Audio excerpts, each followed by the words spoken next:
Hey guys, and welcome to my revamped 1-99 and 120 Magic Guide for RuneScape 3 in 2018. Hope you guys enjoy and find the guide helpful. Let's go. Now for your magic training, you're going to be using a variety of weapons. For levels 1 to 40, I recommend you stick to one weapon, which is an elemental staff. I recommend the element staff of air because then you require no other runes. For levels 40 to 50, you want to be using Mystic Staves or a Split Bark Wand and Orb. For levels 50 to 60, a Mystic Wand and Orb will do. For levels 60 to 70, a Griffolic Wand and Orb or a Toxet Mejtal will do. Excuse my pronunciation, by the way. Now from level 70 on, weapons you use can be used all the way up to 99, but if you can upgrade or can afford the upgrade, you might as well. Level 70 plus, crystal weaponry like a crystal wand and orb or a crystal staff, and the Arim's magic weaponry, which is the Arim staff. For level 75 plus, a staff of light and the abyssal wand and orb will be useful. For level 77 plus, an Armadyl battle staff is a really good option because you have unlimited air runes with this staff, and it does not degrade either. Level 78 plus, if you have completed the quest, you can use the Sun Spear in the magic version. For levels 80 on, you can use the Chaotic Staff and the Tuned Crystal Staff and Wand and Orb. 85 plus, the Staff of Darkness, Camel Staff, and the Wand and Orb of the Cyber Elders. 87 plus, the Obliteration, yes that is a weapon and it is a staff. 90 plus, the Seismic Wand and Orb, which are amazing for Virago by the way, and the Noxious Staff. Now I don't expect you to have these following weapons, but if you do, okay, you know.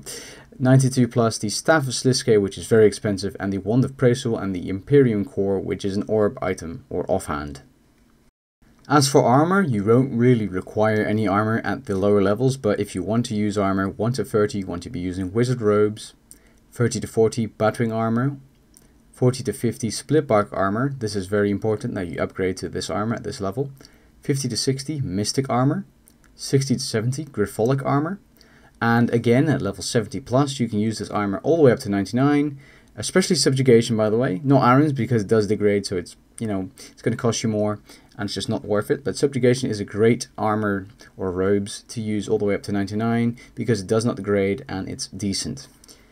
75 plus, you can use Ganodermic Armor, which is a tank armor, and 80 plus, you can use the Anima Core of Severn Armor or Virtus Armor. And at 85, the Sea Singer's Armor or the Superior Sea Singers from Ports, and the Refined Anima Core Armor, which does degrade in comparison to the normal Anima Core Armor, which is tier 80. Level 90 plus, Tectonic and Primeval Armor, which is from raids, by the way. And Tectonic isn't worth using for training, but it is worth for high tier PVM. Now before we get into the general good unlocks to have for this skill, I want to talk about the Blood Amulet of Fury. Now this item is amazing. I'll tell you why. It's perfect for AFK training, Slayer and mid-tier PVM. And the reason for that is it has a passive effect of damaging monsters around you with 250 to 500 damage, and it heals you for the same amount every 15 seconds. So you can see this as a mid-level or a poor man's soul split, because it basically heals you AFK. You don't even require prayer at all, by the way. It's amazing. Now this item is great at the Abyss, Abyssal Demons, Godric's Dungeon 1 bosses. That's kind of mid-tier PVM, low-level PVM, and for Slayer monsters and stuff.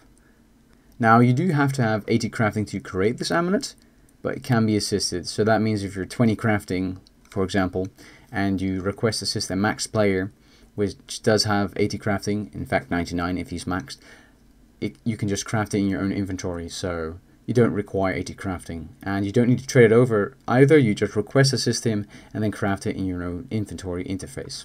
Now it does require a Amulet of Fury and a Blood Necker Shard, which is 12.3 mil, and it can be quite expensive for a low level player or mid level player, but it is worth it. So once you have the money to spend, I recommend getting this and training your stats with it because it's so useful. So as for useful unlocks, there's quite a few. So there's the Herblore skill, which unlocks super anti-fires, which are useful for QBD or Frost Dragons or any other dragon, and overloads at 96. You can get it earlier at lower level when you boost your Herblore, but besides that, normally it's 96 Herblore. Now overloads are just very high tier potions, and they are amazing for PVM, Slayer, and even Abyss, just to boost your experience per hour. Now prayer is a very useful skill as well. If you've completed the quest the temple at Seniston, you have curses.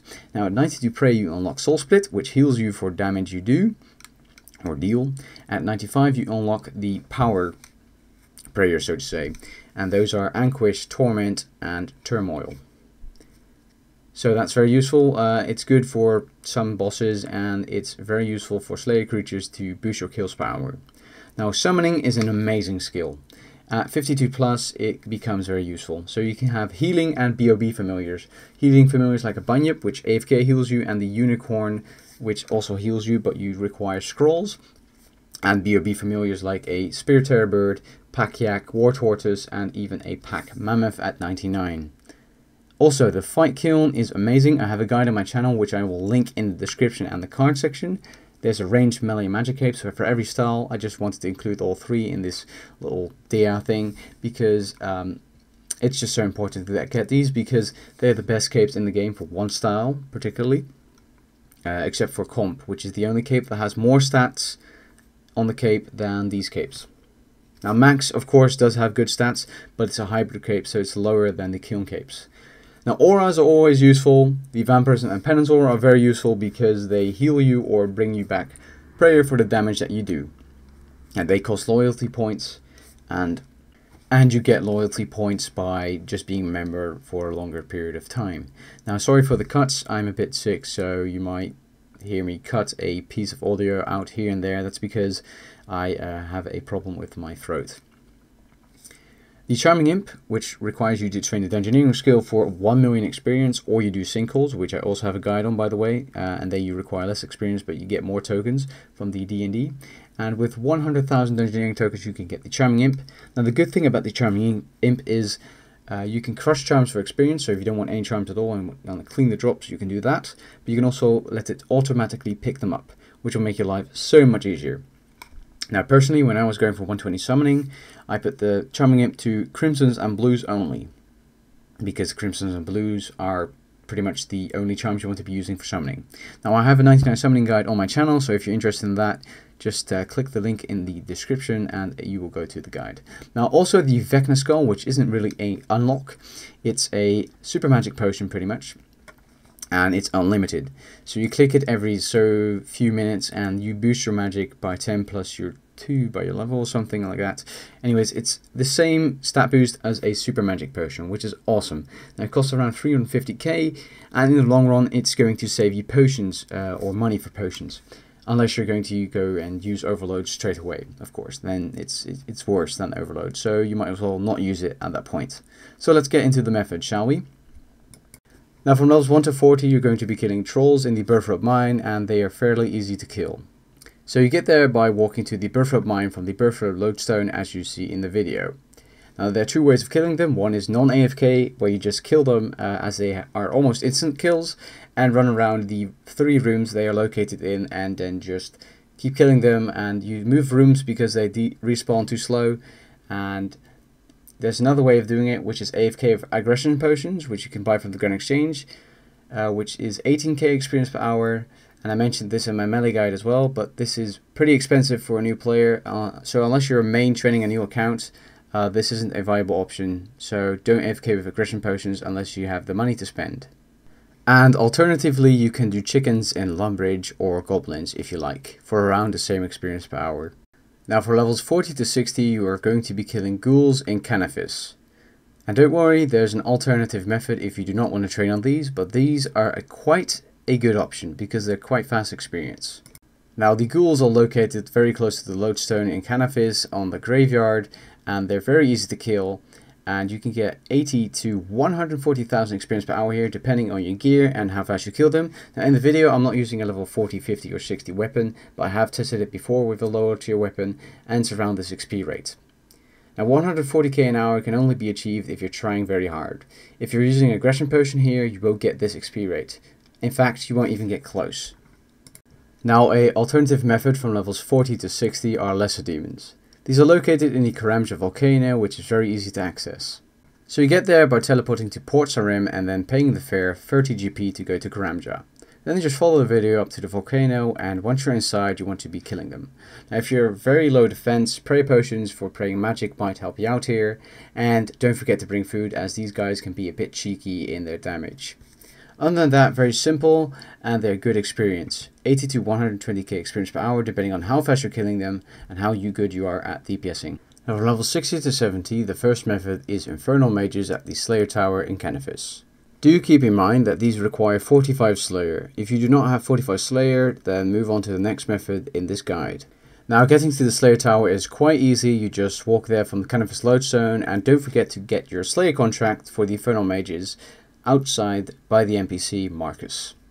Now they are located on the first floor, and they're quite easy to find and they're quite easy to kill as well. Do watch out that you do not attack a huge amount of them at the same time, because then the damage can add up, especially if you're low defense. The Infernal Mages can rack up all the way up to 200,000 experience per hour depending on your gear and your efficiency at killing them. Other than that, they are easy to kill, so there's not much else to be said. Now the alternative is Earth Warriors from level 60 to 70. Do watch out, these are located in a kind of wilderness place, so you can get attacked, but no one comes there really. But just in case, take items you can lose or can afford to lose. Now if you don't know how to get there, just follow the video, but you teleport to Edgeful and go into the dungeon. Now eventually you'll reach the wilderness part and then some monkey bars which require 15 agility. And this doesn't take very long to get, so if you do not have 15 agility yet, go get it and then come back, because these are quite good to train on. Now, as for killing them, the first room they are single combat, and they are aggressive by the way, so they do attack you, and in the second room they are multi-combat, so you can attack multiple at once. There are some AFK spots if you want to use them, and whenever the aggro stops, you just go over the monkey bars and back, and then the aggro is reset. This is the part in the video where we get into the high level content being 70 plus, so methods that get you from 70 to 99 and beyond. So the first two methods in the higher level section are kind of bad experience compared to the other ones, but I wanted to include them anyway. So, gargoyles, they require 75 Slayer and quite easy to kill. I recommend you kill them in Slayer Tower, as this is easier and you can get more Slayer experience for free and more money here. Now why I put them in a guide, they're decent experience, 200 to 400k depending on how you kill them, and they are good money. Now that's why. You can make up to 2 mil now with gargoyles, and for Iron Men they're especially good for their noted bar drops. Oh, and by the way, you require a rock hammer to kill these. So to get to Dagannoths, you teleport to the Fremennik Lodestone, and then you go to the boat with an NPC and you pay him 1000 coins. Just follow the video.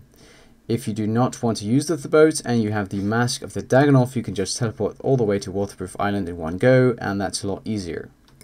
Now the only reason I'm putting Dagannoths in this guide is because they are amazing if you want to get 99 or 120 summoning.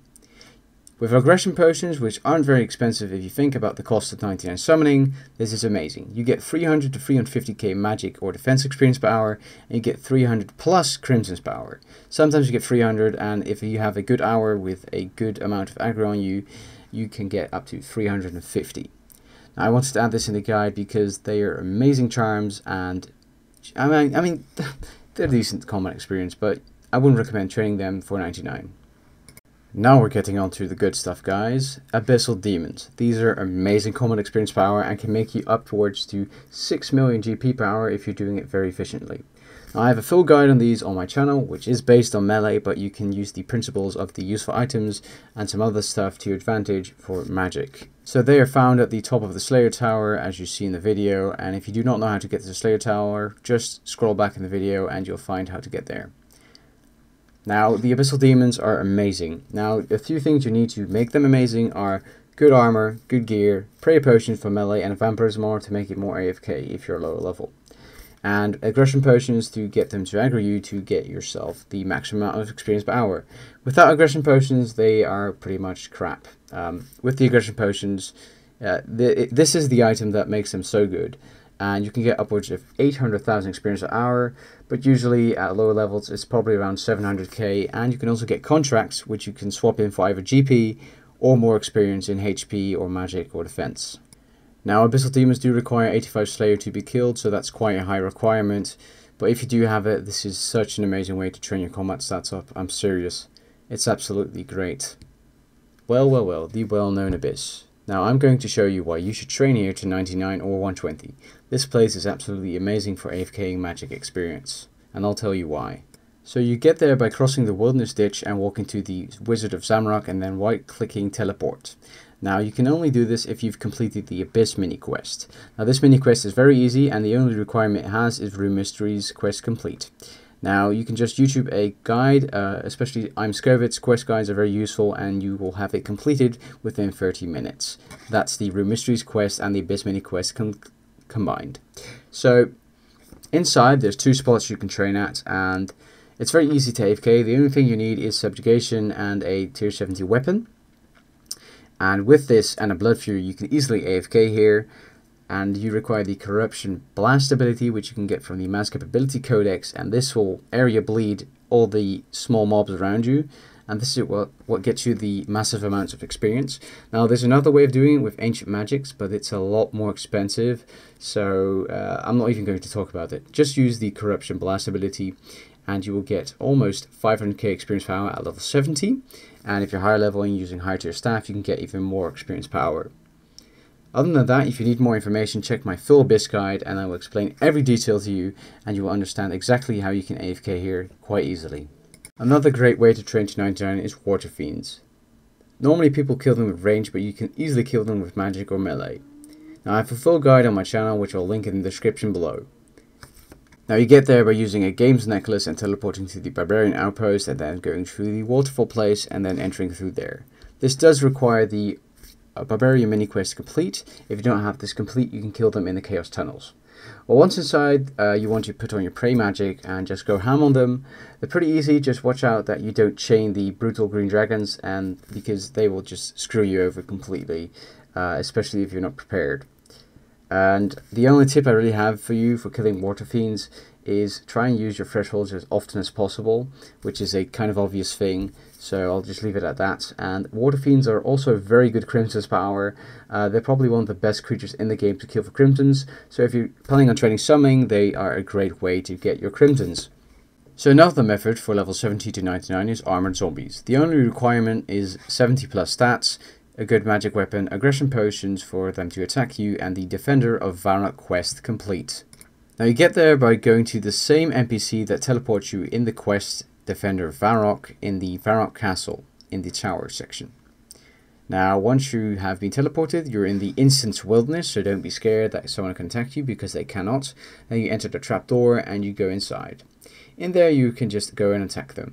They're fairly easy to kill, you just have to watch your prayer and HP, and I recommend using a Demon Horn Necklace and a Bone Crusher and using Soul Split if you have it, because that is a 100% way of making sure that you don't die and you can just stay healed up all the way all the time. If you do not have curses, a Blood Element of Fury and Praying Melee will do. Now at level 70 they are 500k an hour, and if you're a higher level of magic and you have a high tier weapon you can get upwards of 600k an hour and maybe even more. Now from 90 to 99, if you have 83 Slayer, Zamorak minions with aggression potions are an amazing way to train, as they are profit and good experience per hour. Now preferably you require 92 prayer for Soul Split, as it is quite hard to survive here without it. Now to get there, just follow the video and teleport to Trollheim if you have completed the Edgar's Roost quest. If you have not, you require rock climbing boots and you will have to walk all the way. Check out one of my Godric's Dungeon 1 boss guides to get there, because I have probably used this clip or this way of walking there 100 times in so many different guides, and I'm sick of using it each time, so sorry about that. As for killing them, I have a full guide on my channel, as you actually need to watch it to understand it, as there are quite some things you need to know before you AFK here, but the basics are Demon Horn Necklace, Bone Crusher, Vampirism Aura, Soul Split, or Penance Aura, Soul Split, and just AFK away, depending on your armor and weapon. Now you can get up to 800,000 experience per hour, but most of the time, especially with a tier 70 staff or tier 75 staff, or the Armored Bat staff, you'll only be getting 600 or 650k an hour. Now with a Noxious staff, you're obviously going to get a lot closer to the 800k, and if you're using higher tier armor, you're obviously going to get easier XP as well.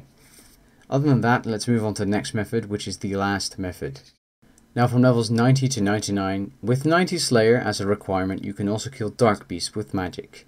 Now they're pretty good experience and they're okay money, but personally I wouldn't train them. as I find them quite boring. Now you can semi-AFK them because one attacks you at a time, and if you're going to be using abilities like Chain, multiple will pile you, which will give you more experience per hour, but it's going to be much harder to survive on AFK, and you will require to actually bring some food or use better armor than normal. So to get there, you either use a Mask of Gloom to teleport, or you walk there with the full Mourner's outfit through Ardoing, and obviously this requires the Morning's End Part 1 quest complete, and therefore the Mourner's gear to get inside, which makes it a lot more annoying, and that's why I put them at the end of the list, because they are high requirements, or they require high things like 90 Slayer, a quest, and they're a bitch to get to walk, and the reward is mediocre really. They're not that great compared to the Abyss or the Zamorak encampment. Now, it did not include the guides for bosses that you can kill with magic to get yourself to 99 or beyond, because they require a guide on their own. And for those, I have a separate guide on each of them on my channel. The bosses that you see on screen right now are all in my boss playlist, which I will link in the card section of the video and in the description. I hope you guys enjoyed my guide. I tried to make it as short as possible and tell you guys as much information as possible, and yet it's still almost 22 minutes long. So sorry about that. At least I'll put timestamps in the description. I don't usually mention this, but I'm trying to get more people in my Discord server so that it becomes bigger and more active and a lot of people can enjoy it more. So there's a link in the description as usual. So if you're interested in joining my Discord, the link is in the description. And other than that, I hope you guys enjoyed the guide and found it helpful. If you did, leave a like, subscribe for more, and I'll catch you guys later. Peace.